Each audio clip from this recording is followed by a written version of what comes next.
déjà, vous n'êtes pas des vrais jumeaux. Non, on n'est pas des vrais jumeaux, c'est vraiment un Voilà. surnom. C'est un concept. Déjà, il y a des différences. Bon, les gars, c'est la première fois que je fais une interview. Ok, ouais. OK? Et des interviews, par contre, j'en écoute beaucoup et à chaque fois, c'est bullshit, c'est bla bla bla bla bla. Moi, ce que je voudrais ensemble, c'est qu'on prenne l'engagement. On est direct, on prend du plaisir, mais zéro bullshit. Ok, nickel, il n'y a pas de souci. Tu Ça nous vois, va. transparence, honnêteté, et l'idée, c'est d'inspirer les gens. Donc, en tout cas, les gars, merci déjà d'avoir accepté mon invitation. De rien, c'est une information. C'est cool parce que ça fait quelques mois que je vous suis sur les réseaux sociaux. Je vais vous laisser vous présenter. Et ce qu'il y a, c'est que là, c'était il y a 2 semaines que je vous ai demandé de me rejoindre pour une interview parce que vous êtes démarqué pendant les derniers mois et c'est vous qui allez dire en quoi. Donc, j'aimerais que vous puissiez vous présenter. Donc, Arnaud et Jérôme Renette, qui sont connus dans le domaine de l'immobilier comme les twins de l'IMO, donc les jumeaux de l'immobilier. Donc, maintenant, on sait que ce n'est pas des vrais jumeaux. Mais en tout cas, ils sont comme ça dans leur business et visiblement dans la vie. Est-ce que vous pouvez nous dire, alors qui vous êtes, depuis combien de temps dans l'immobilier, c'est un peu quoi votre parcours et puis comment vous vous êtes démarqué justement, qu'est-ce qui vous a fait sortir du lot ces derniers mois au travers de votre performance? Déjà, avant tout, merci pour l'invitation, ça nous fait super plaisir. Pour se présenter assez succinctement, en fait, donc, nous sommes donc les twins de l'IMO, Arnaud et moi, Jérôme Renette. On a des parcours un peu différents et atypiques, hein, mais en même temps, nos différences font qu'on est complémentaires. De base, on est des investisseurs dans l'immobilier. Donc, on a commencé comme ça depuis maintenant près d'une dizaine d'années. Et depuis maintenant presque 2 ans, depuis que Williams a ouvert ses portes en Guadeloupe, on a rejoint l'équipe et jusqu'à présent, ça se passe super bien. D'accord. Donc, toi, profil investisseur avec 10 ans d'expérience. Voilà, c'est ça. Sachant que de base, même moi, je suis d'un profil commercial. On a monté notamment, j'avais avant un magasin dans le commerce de détail, 8 à 8 ne pas citer la franchise. Et j'ai tout laissé pour me concentrer à l'investissement immobilier en devenant rentier et pour devenir après conseiller immobilier. C'est-à-dire que moi, j'ai à mon niveau un parcours un peu différent de celui de Jérôme. C'est-à-dire que moi, j'ai beaucoup évolué à l'international. D'ailleurs, j'ai fait mes études au Canada, hein, à Toronto, à Montréal, à HEC Montréal. Et puis, j'ai eu un parcours également sur la Chine où j'ai vécu pendant 8 ans, où j'ai eu une start-up et j'ai encore une entreprise d'import-export jusqu'à ce jour. Et revenant à Guadeloupe, il y a maintenant 3 ans et demi, je me suis reconverti tout en gardant ma société en Chine. Et comme on avait déjà la fibre investisseur dans l'immobilier, on s'est dit pourquoi pas. On a été référé en tant que broker par une amie. Et c'est comme ça qu'on a rejoint Keller Williams West Indies en Guadeloupe. D'accord. Et donc là, KW West Indies, ça fait combien de temps? 2 ans. Ça fait tout juste 2 ans. Ça fait tout juste 2 ans. Donc, et vous faites remarquer comme ça en même pas 2 ans, les gars, c'est ça?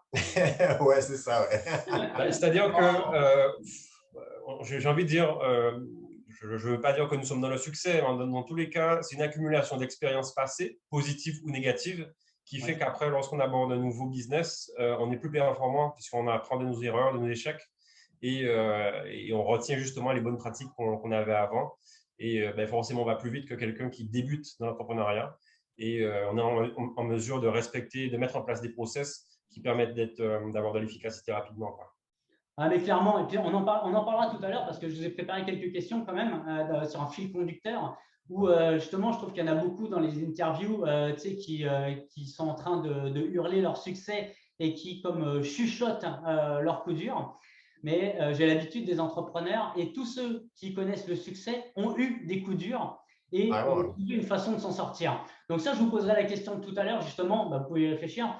C'est quel coup dur vous avez eu dans votre carrière et puis de quelle façon vous êtes sorti.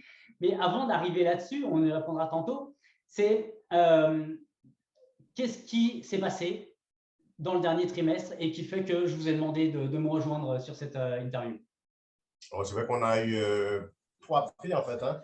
Meilleur chiffre d'affaires, meilleur nombre de transactions, meilleur nombre d'unités, c'est ça? C'est ça, ouais. Donc, c'est vrai qu'on a pas mal carburé, on était vraiment au taquet, comme on dit. Okay, c'est vrai que mon frère et moi, en fait, on a vraiment créé une agence dans l'agence, on est une mégative, en fait, pour ceux qui ne savent pas. Et c'est vrai qu'on se distingue beaucoup, en fait, des autres du fait qu'on est assez présent sur les réseaux sociaux, entre autres. Et justement, dès qu'on est rentré chez Keller Williams il y a 2 ans de cela, depuis le début, on a mis le paquet. On a vraiment fait une communication en mode 2.0. On a vraiment essayé d'être présent au maximum sur les différents supports, les différents types de médias, que ce soit la presse écrite, que ce soit les plateaux télévisés. Mais je crois qu'on est vraiment très axé les réseaux sociaux. Donc, je pense que c'est ça qui fait un peu la différence. On a beaucoup travaillé sur notre image et maintenant, on a un petit peu le fruit de ce travail, avec notamment beaucoup de recommandations, beaucoup de gens qui nous appellent. Ah, ouais, on a entendu parler de vous, etc. Donc, c'est un peu comme ça qu'on se démarque. C'est-à-dire qu'il y a le côté effectivement marketing par rapport à la lead génération, mais il y a le côté branding qui prend une place prépondérante dans la mesure où dans les business précédents, on a compris que ce qui fait qu'on nous recommande, c'est notre image de marque également, notre réputation. Donc, au-delà du marketing, c'est vraiment ne pas avoir peur de se mettre en avant. On fait pas mal de vidéos de présentation pour présenter nos services, présenter nos succès justement. Et nos clients potentiels, les propriétaires, vendeurs potentiels, le remarquent sur le réseau et font appel à nous parce qu'ils voient que on fait partie des agents les plus performants et forcément, ils ont envie de travailler avec les meilleurs. Oui, et puis regardez, moi je suis à 5 heures de vol de chez vous. Moi, je suis sur le même fuseau horaire. Et je viendrai chez West Indies. Bientôt, on espère.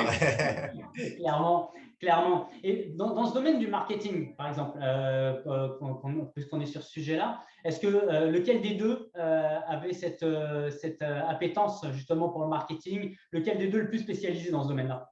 C'est plus Arnaud, en fait. Alors, c'est moi, puisque historiquement, avant d'avoir monté une start-up en Chine, j'en avais une en France métropolitaine. Et j'ai été directeur marketing dans ma propre start-up. Et j'avais un site de parfum qui s'appelait à l'époque Parfum France que j'ai revendu. Et quand on a une douzaine d'employés et qu'on est aux commandes, je dirais, c'est beaucoup de pression, on ne peut pas se rater. Et il n'y a pas que nous dans le bateau, c'est-à-dire qu'on fait vivre des familles. Donc, il faut vraiment plancher sur le marketing, vraiment réfléchir à son offre produit, à maîtriser vraiment les outils marketing, aller vraiment en profondeur, ne pas se contenter de booster certaines publications. Il faut vraiment aller chercher l'algorithme en fait, des réseaux sociaux, des moteurs de recherche comme Google pour tirer le meilleur et avoir un maximum d'efficacité et réussir à avoir un ROI super intéressant aussi. Ok, bon, maîtrise du sujet, ça se sent. Donc, toi, tu as quel âge, Arnaud? Moi, j'ai 41 ans. 41 ans, ta première boîte, tu l'as eu à quel âge? À 25 ans. 25 ans, ok, d'accord. Donc, 15 ans dans le… Je dis une bêtise. En fait, 25 ans, c'est mon arrivée en Chine.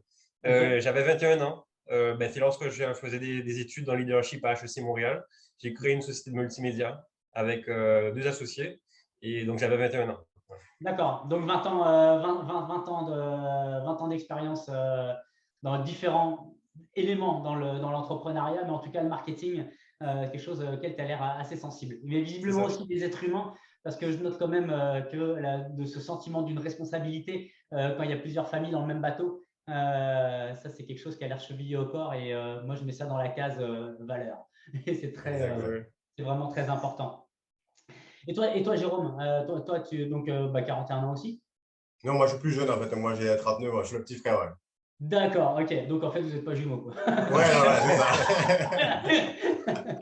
Donc moi j'ai un parcours un peu plus atypique, un peu plus simple que lui. En fait, moi j'évolue en fait en France métropolitaine, plus précisément à Montpellier, en fait, dans le sud. Donc moi j'ai fait des études d'informatique, après j'ai fait des études dans le commerce. Et après, quand je suis rentré en Guadeloupe, j'ai monté le magasin, en fait, à Supérette. Donc, j'ai beaucoup moins d'expérience de business que lui. Après, on a monté d'autres business, notamment dans l'import-export. On a eu aussi un showroom. Donc, voilà, on a eu plusieurs casquettes en tant que multi-entrepreneur. Et comme on nous disait, ça a été fort d'expérience. Ça a eu des hauts et des bas, mais c'est ce qui a été formateur au final. Et donc, quand on voit que Arnaud, donc lui, sa grande spécialité, c'est le marketing, toi, ta grande force, c'est quoi, Jérôme?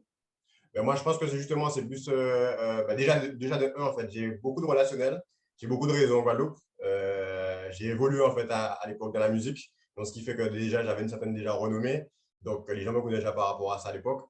Et voilà, je pense que déjà le côté relation client, etc., c'est un peu ma force et du coup on se complète comme ça un petit peu. Ouais. Et très bon également, j'en profite pour tout ce qui est organisation, tout ce qui est administratif.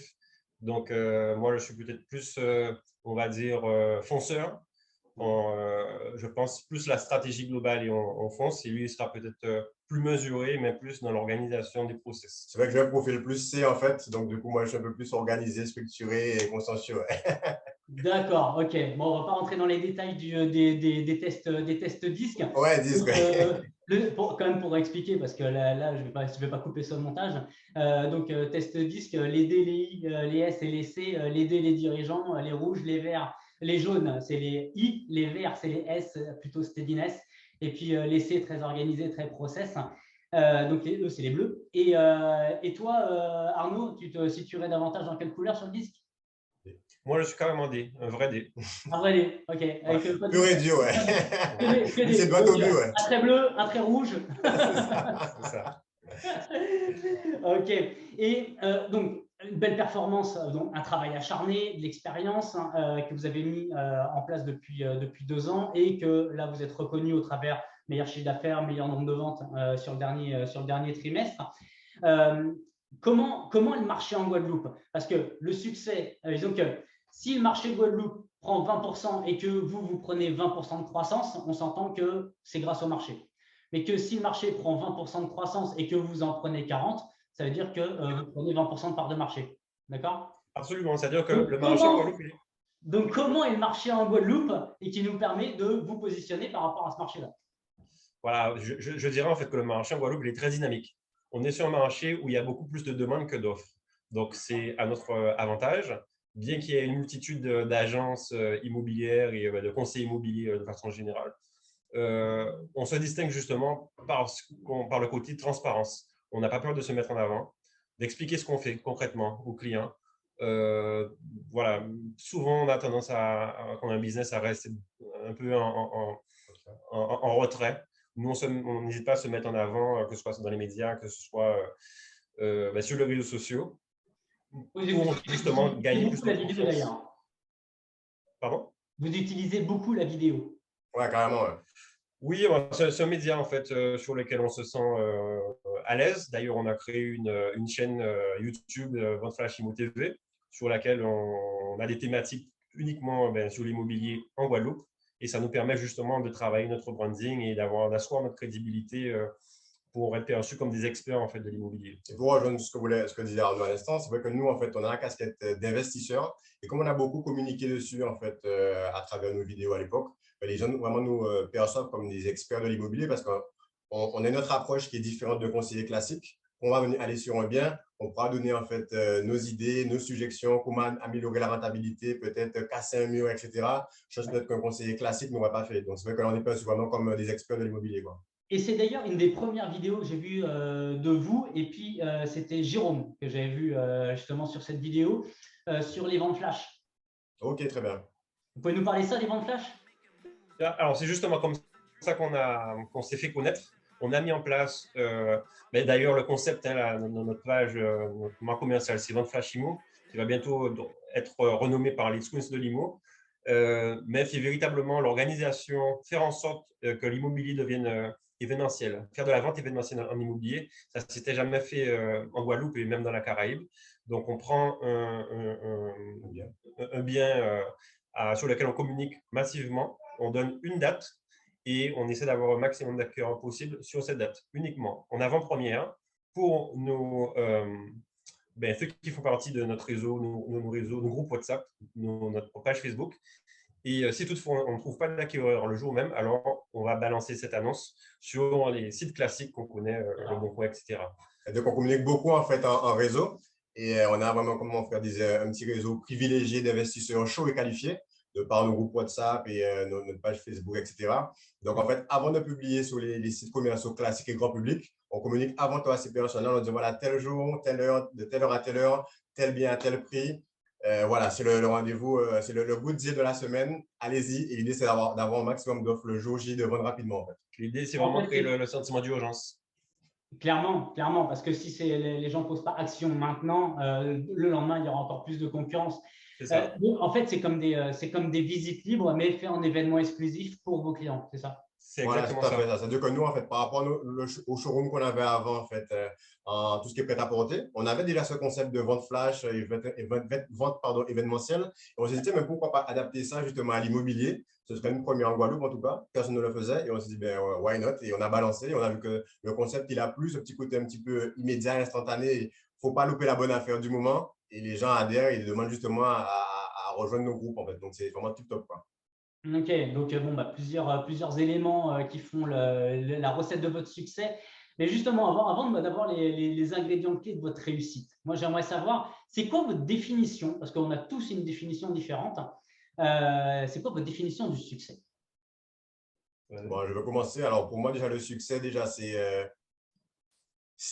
des résultats, c'est d'atteindre ses objectifs, des objectifs fixés. Donc, c'est un peu quelque chose de positif, des résultats, mais voilà, positifs.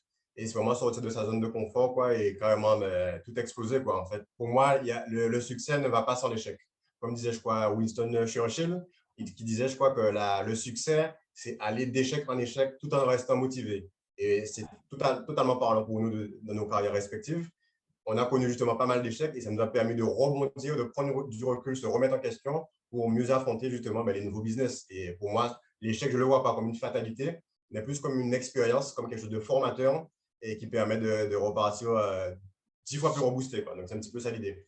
Moi, un peu pour corroborer ce qu'il dit, c'est-à-dire que le succès, déjà, c'est propre à chacun, hein. Il n'y a pas un succès prédéterminé. Pour moi, c'est atteindre son plein potentiel. C'est-à-dire que par rapport aux objectifs qu'on s'est fixés, que ce soit en business, mais ça peut être dans les relations de couple, dans les relations familiales ou professionnelles, tout simplement, pas forcément business. C'est vraiment réussir à atteindre, aller jusqu'à ce qu'on était capable de faire, tout simplement. D'accord. Donc, si je prends, maintenant, la prochaine question, je vais juste un petit peu la modifier parce que ce que je voulais vous demander, c'était les 3 ingrédients clés de votre réussite en business. Je vais la modifier, donc je vais vous la poser différemment à chacun. Donc, pour toi, Jérôme, le succès est lié à des objectifs, dépassement des objectifs et le fait de rebondir, je dirais, d'échec en succès, de succès en apprentissage et tout en gardant son optimisme. Donc, quels sont pour toi les 3 ingrédients clés qui viennent nourrir cette notion de succès pour toi? C'est quoi tes trois éléments clés qui font qu'aujourd'hui, tu es successful dans ce que tu fais? Bon, alors c'est vrai, comme on l'a dit tout à l'heure, je vais peut-être ne pas me répéter, hein, c'est vrai qu'on a beaucoup misé sur le branding. Donc, pour nous, en fait, ça a été un élément vraiment clé. Tout ce qui est branding, marketing. Il y a aussi le côté organisation, comme je disais, c'est un petit peu ma force. Le côté, en fait, on est focus sur des objectifs bien précis, savoir donner la priorité à certaines tâches et d'autres non, justement. Et le dernier ingrédient pour moi, c'est vraiment le mindset, quoi. C'est vraiment la vision que l'on a, la façon d'aborder les clients, etc. Et c'est que nous, on a vraiment une vision par rapport aux clients où on va vraiment mettre tout notre savoir en fait, à disposition. On va pas être dans la rétention d'informations. On va pas être en mode requin. On veut absolument faire prendre le mandat. Non, on est là en fait pour mettre à disposition en fait notre savoir-faire, notre expérience pour justement créer un sentiment de confiance et développer de bonnes relations avec le client, quoi. En fait, tu joues all-in. Tu donnes C'est tout. ça, exact. Super. Et toi, Arnaud, tes trois éléments clés qui font que pour toi, ta vie est un succès? Alors, Parce que tu as parlé de plusieurs éléments. Hein. Tu as parlé business, mais tu as parlé aussi vie de famille, relations. Tu as parlé d'éléments différents de ton frère. En fait, moi, je dirais que c'est avant tout un équilibre. Le succès, c'est trouver le juste milieu entre justement sortir de notre zone de confort, essayer de dépasser ses limites, mais sans se mettre non plus à mal. L'idée, c'est pas non plus de ne pas voir sa famille, de ne pas voilà, de faire que bosser, de ne pas voir ses enfants ou quoi que ce soit. C'est trouver le juste équilibre qui satisfait un peu tout le monde, soi-même, ses proches, sa famille, ses amis, avoir le temps justement de faire ce qu'on veut quand on veut. C'est un petit peu ça pour moi le succès. C'est un peu la notion de liberté. Super. Alors, c'est quoi ton secret pour arriver à équilibrer ou contrebalancer, équilibrer, je dirais, entre vie de famille et vie professionnelle? En gros, à quoi ça ressemble ta semaine type? Alors, c'est vrai que moi, je travaille énormément. Hein, donc, concilier les deux, c'est pas toujours évident, je l'avoue, parce que je travaille 6 jours sur 7, mais souvent à raison de 13 heures par jour, parfois un peu plus, parce que je suis sur 2 shifts, le shift de la Guadeloupe pour le business en immobilier et le soir avec la Chine, où j'ai encore mon activité en Chine. Donc, ça m'oblige à me coucher souvent à 2h, 3h du matin parce qu'il y a 12 heures de décalage avec la Chine. Donc, voilà, je prends ça dans la figure chaque semaine. 13 heures par jour, c'est excessif. C'est pas évident. Tu as besoin de moins dormir que quelqu'un d'autre, c'est ça? Non, je pense que j'adore dormir, j'adore me reposer, j'ai le dimanche pour le faire. Par contre, mon petit secret, je dirais, c'est que je me fais un peu une obligation d'aller me faire masser au moins 2 fois par semaine. C'est un petit peu l'héritage que j'ai eu de la Chine, hein, puisque je l'ai incorporé dans mon style de vie, puisque quand j'étais en Chine, j'y allais presque tous les jours, vu le prix que ça coûte. Le bien-être, c'est fondamental pour bien performer, être en accord avec soi-même, mais avec les autres, que ce soit dans le travail ou dans la famille. Et je pense qu'il faut d'abord se sentir bien à l'intérieur de soi. 100% d'accord. Donc, du temps en famille, du massage 2 fois par semaine. Ouais. Est-ce que tu as d'autres trucs, hein? Je sais pas, moi, Alors, un peu de sport de temps en temps. Je ne suis pas un méditation. sport addict, je l'étais quand j'étais plus jeune. Ouais. J'ai guère de temps, en tout cas, je ne m'octroie pas suffisamment de temps pour le sport, mais j'essaie quand même de me maintenir au minimum parce que je pense que c'est important, l'activité physique, justement, pour rester performant intellectuellement. Donc, ton sport à toi, c'est quoi quand t'en fais? Alors, moi, c'est le footing. Le footing. J'adore faire, ouais, j'aime bien le footing. Ouais. Super cool. Moi, j'adore ça. Donc, quand je viendrai en Guadeloupe, on ira se faire un petit footing. Ah oui, avec plaisir. Avec plaisir. Vraiment. Et toi, Jérôme? Alors, Ça se rejoint un petit peu, hein, enfin, en termes de plaisir, un peu comme Arnaud, moi je travaille principalement du lundi au samedi. Ça peut arriver exceptionnellement, voilà, qu'on aussi le dimanche si besoin, hein, on n'est pas limité en fait. Mais je vais quand même essayer de garder ce dernier jour au moins pour moi, pour justement le côté détente, famille. Je suis très sport en l'occurrence, je peux faire du sport au moins 2 à 3 fois, si ce n'est plus par semaine. Et le dimanche, voilà, ça fait ma petite randonnée avec madame, etc. Quoi. Mais c'est vrai que voilà, j'aime bien aussi tout ce qui est jacuzzi, spa, massage, comme Arnaud me disait, c'est très important le petit côté bien-être. Et pour faire face justement à toute la pression, tout le stress qu'on a au quotidien, mais c'est important de prendre du temps pour soi. Quoi. Donc c'est vrai que la matinée commence avec un bon café, parce que moi j'avoue que je suis un coffee addict. Donc voilà, je commence par un petit café. Après, une petite mise en mouvement, je fais un petit peu de sport ou aller faire un petit footing. Après, je check les mails, définir les objectifs de la journée, faire un petit point avec notre collaboratrice Marie, qui est notre admin. Okay. Après, ça peut être une séance de call, ou bien faire un peu de marketing avec Arnaud. L'après-midi sur le terrain, et fin de journée, on va faire un débriefing sur la journée, les objectifs qui ont été atteints ou pas, et reprogrammer peut-être d'autres choses pour le lendemain. Ça sent vraiment l'organisation de sportifs de haut niveau, les gars. Merci, ouais. Quand même, hein. Donc déjà, l'aspect administratif, vous avez une personne qui est là pour vous aider pour faire rouler la boîte. Voilà, c'est-à-dire que nous, on a monté la méga team au mois de janvier. Donc la première personne qu'on a recrutée, c'est une admin qui est pour le moment à mi-temps et qui nous aide beaucoup, mais qui est un peu notre bras droit, je dirais, qui, au-delà de la rédaction des compromis, des mandats, de toute la partie administrative, elle nous aide notamment beaucoup tout ce qui est sur ce qui a trait au montage vidéo, par exemple. Oui. On va l'utiliser en fait sur d'autres tâches, mais on n'hésite pas à lui déléguer au maximum. Tout ce qui nous permet, nous, de dégager du temps pour être plus productif et performant. Oui, comme Arnaud disait, en fait, on a plusieurs activités, notamment aussi une boîte de rénovation. Donc, on essaie vraiment d'être 360 degrés dans l'immobilier. Et de par nos différentes activités, on ne peut pas être non plus tout faire. Donc, c'est bien de pouvoir déléguer aussi, à la fois sur la partie administrative. Mais comme on disait, nous, on va faire des vidéos. Et on a fait une vidéo avec un collègue, on a fait peut-être une petite vidéo avec stabilisateur, plus une vidéo drone. Donc, après, voilà, Marie, notre collaboratrice, fait les montages pour nous et elle met tout en boîte et après, on balance, quoi. Waouh! Franchement, vous voyez, j'ai encore plus de gratitude que vous m'accordiez 1 heure de votre temps, maintenant que je connais votre emploi du temps. Ça donne le tournis. Merci. C'est normal. C'est avec plaisir, ouais. Et bien, justement, avec toute cette organisation, tous ces efforts, cette discipline, cette expérience que vous avez acquise année après année, c'est quoi votre plus grande source de satisfaction dans votre carrière, votre plus grand accomplissement?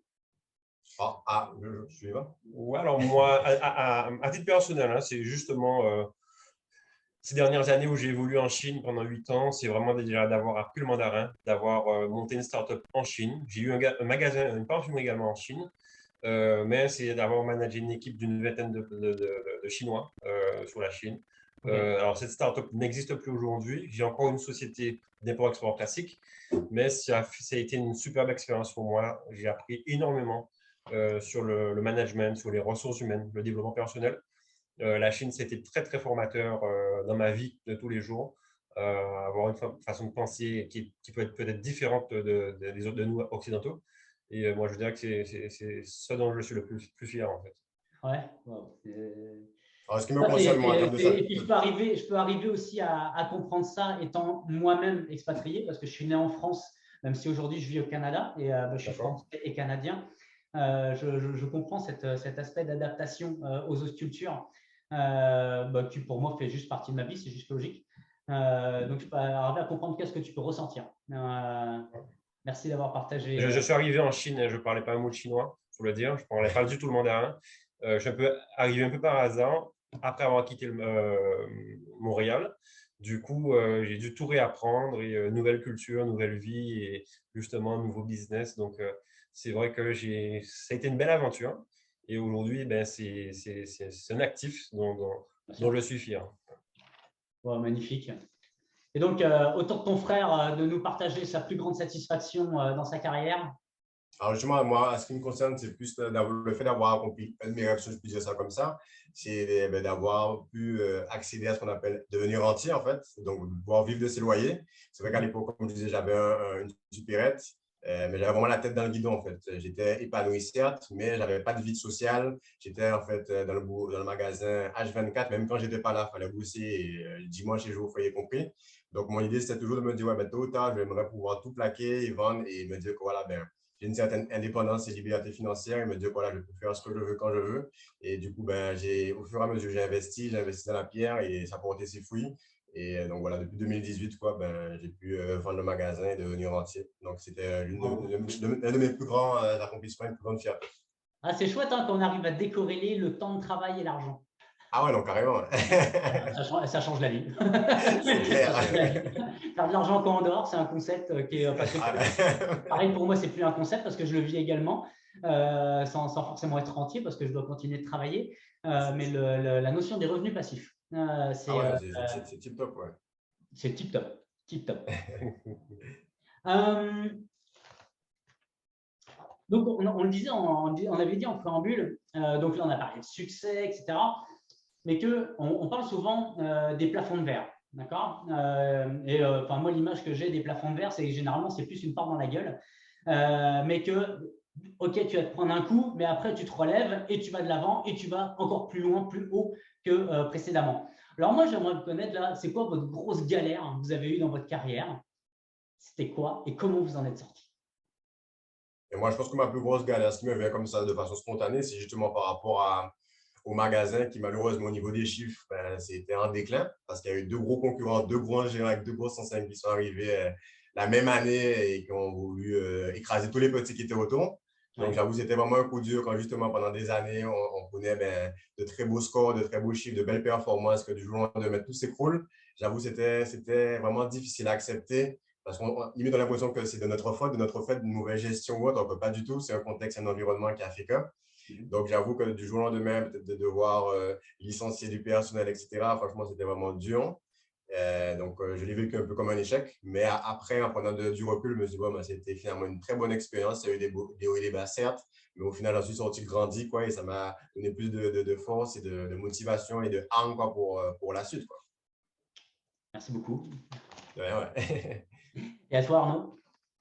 Alors, je dirais, ben, c'est récemment, dans l'immobilier, avec mon frère, on avait un mandat sur lequel on a eu une aventure assez particulière où l'acquéreur avait déjà signé en fait le compromis et elle a su par un voisin qu'il y avait eu un drame en fait auparavant dans cette maison.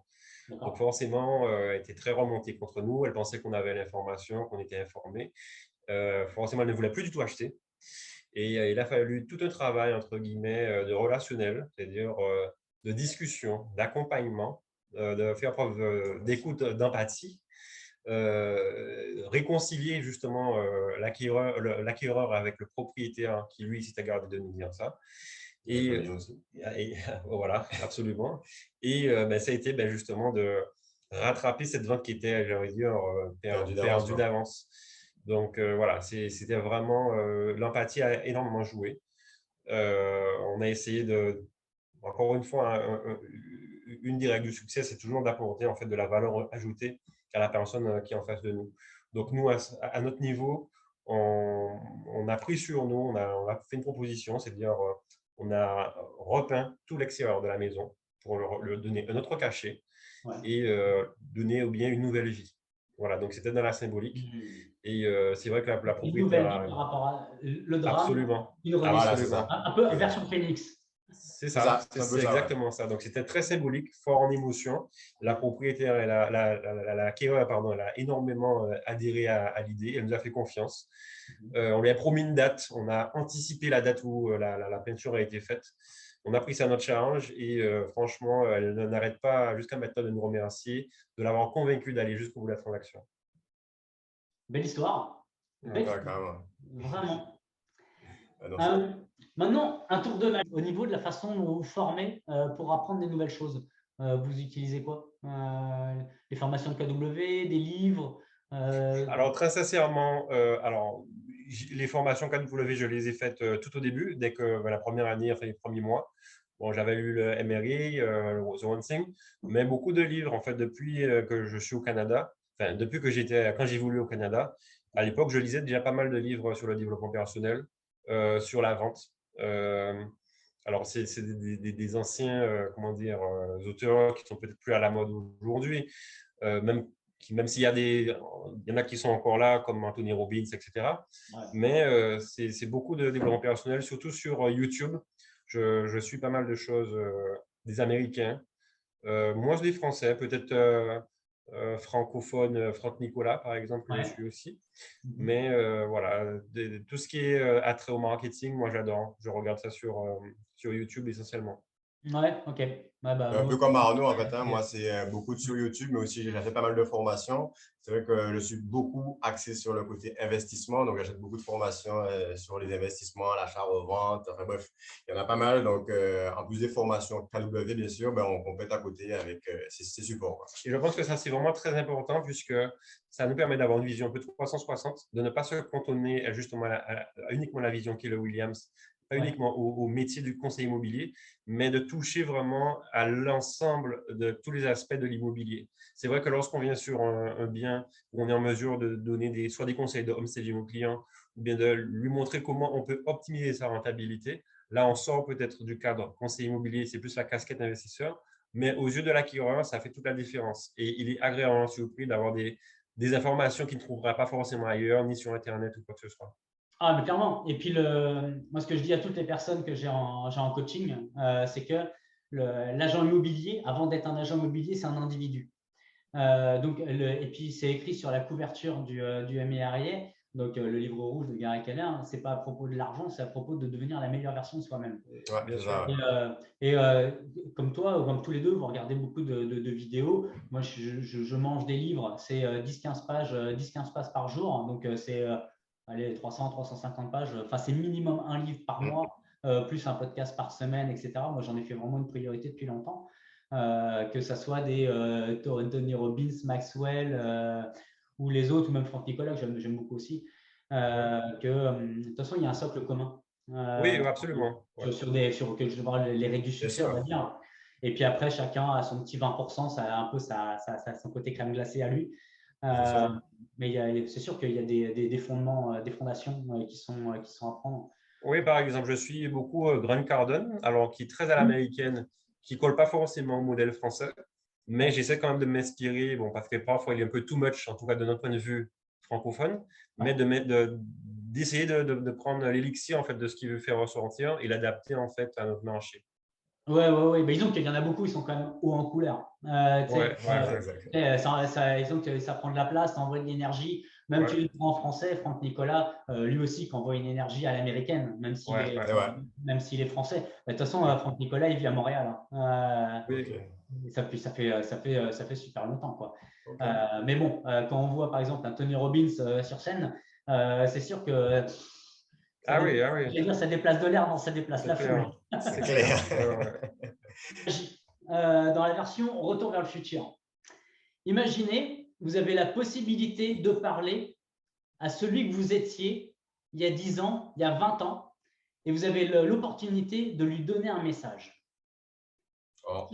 Qu'est-ce que tu te dis à toi-même Alors, en ce qui me concerne, ce serait plus fais-toi confiance, tu as du potentiel, tu as diverses expériences qui, en fait, t'ont forgé à devenir ce que tu es aujourd'hui.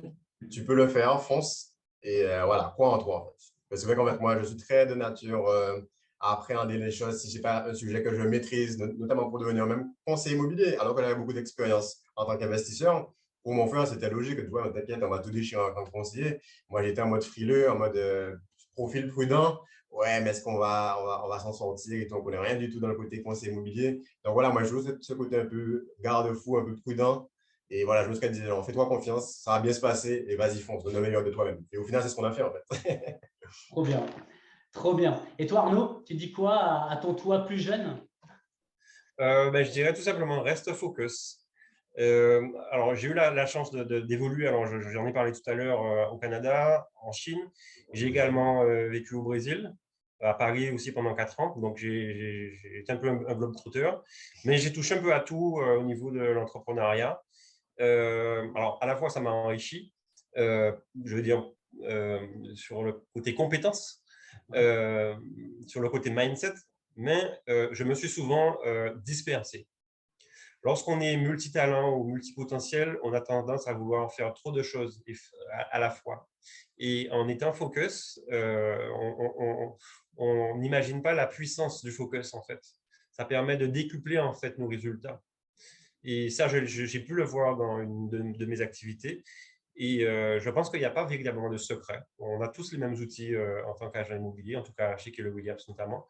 Le fait d'être focus, de suivre un modèle et de s'y tenir, d'avoir une certaine rigueur et de ne pas dévier.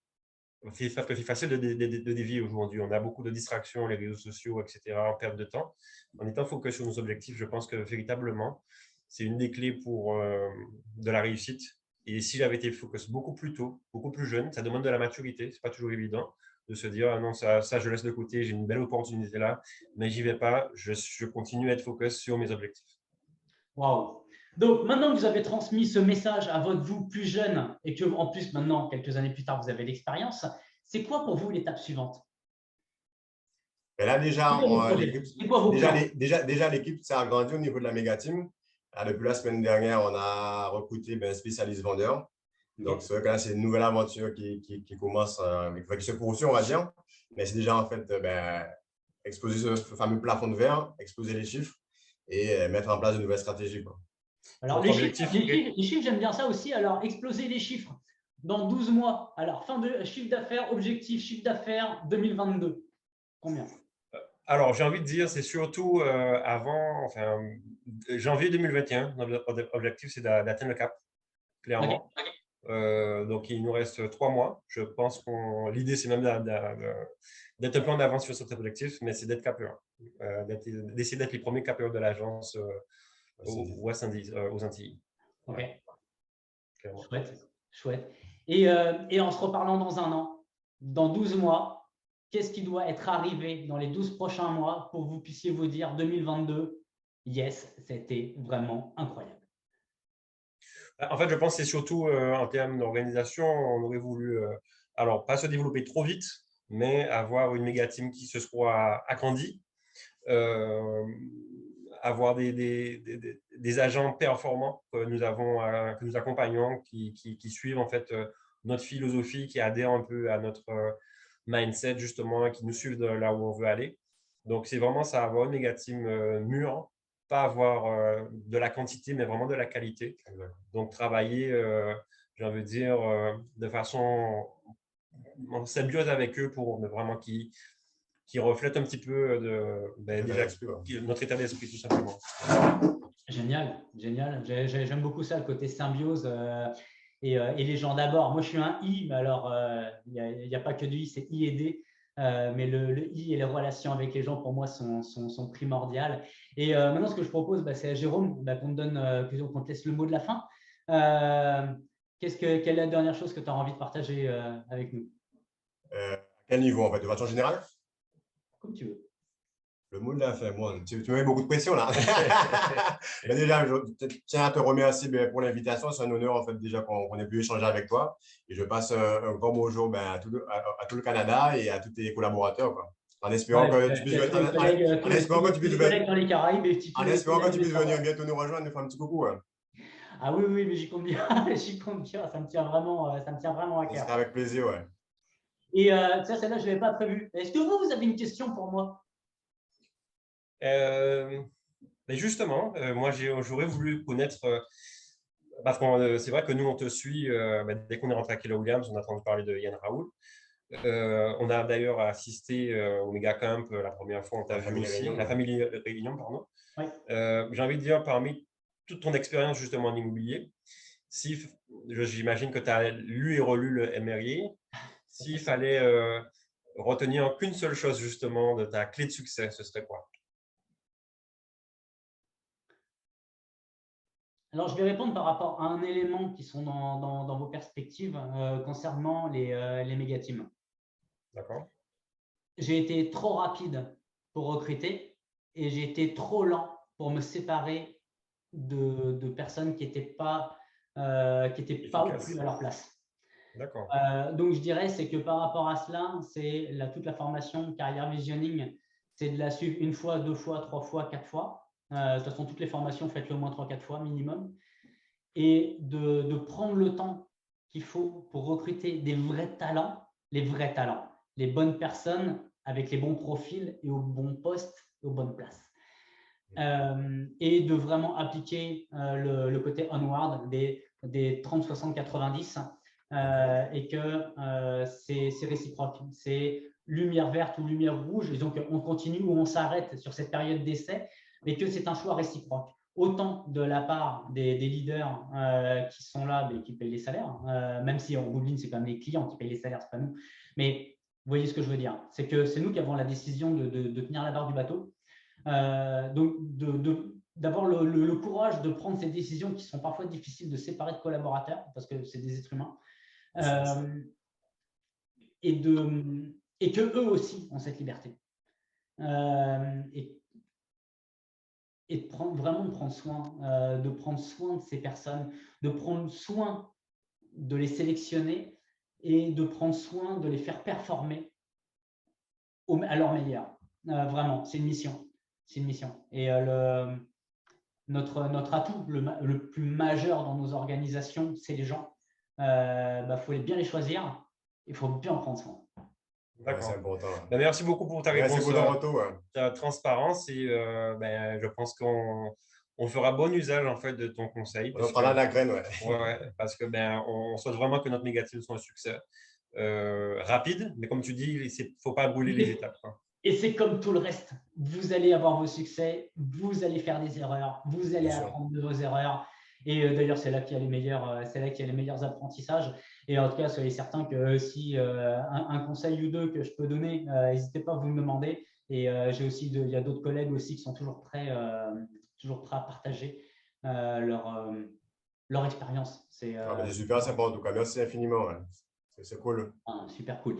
Et puis maintenant, si on a donc les agents qui nous écoutent veulent vous envoyer des référoles sur la Guadeloupe, comment on fait pour vous contacter? C'est quoi vos coordonnées? C'est jérôme.renet@wfrance.com via commande au niveau du numéro. Et ils peuvent me joindre aussi alors, l'indicatif en Guadeloupe, c'est plus 590. Le numéro de téléphone, c'est 0690 92 40 41. C'est avec grand plaisir qu'on va recevoir les appels de nos amis québécois. Génial, génial. Et ailleurs dans le monde, parce que… Ou ailleurs également. Moi, toute ma business fonctionne par référence. Mon business, en fait, c'est de créer des opportunités de business entre le Québec, la France et les Antilles et Caraïbes plus largement. J'adore les Caraïbes. J'y vais plusieurs fois par an. Et là, maintenant que les frontières sont en train de se redétendre, j'ai bien hâte de recommencer à manger des langoustes sur les catamarans. C'est clair, tu m'étonnes. Les gars, merci infiniment. Et nous qui te remercions. Merci beaucoup. On reste en contact. Et puis, de toute façon, en dessous de la vidéo, les gens pourront poser des questions et on prendra le temps d'y répondre. En tout cas, merci. Super, avec plaisir. Encore merci à toi. Merci. À très bientôt. Ciao, bye. Ciao. Salut. Bye. Bye. Hop là, boum, fin de la vidéo. OK.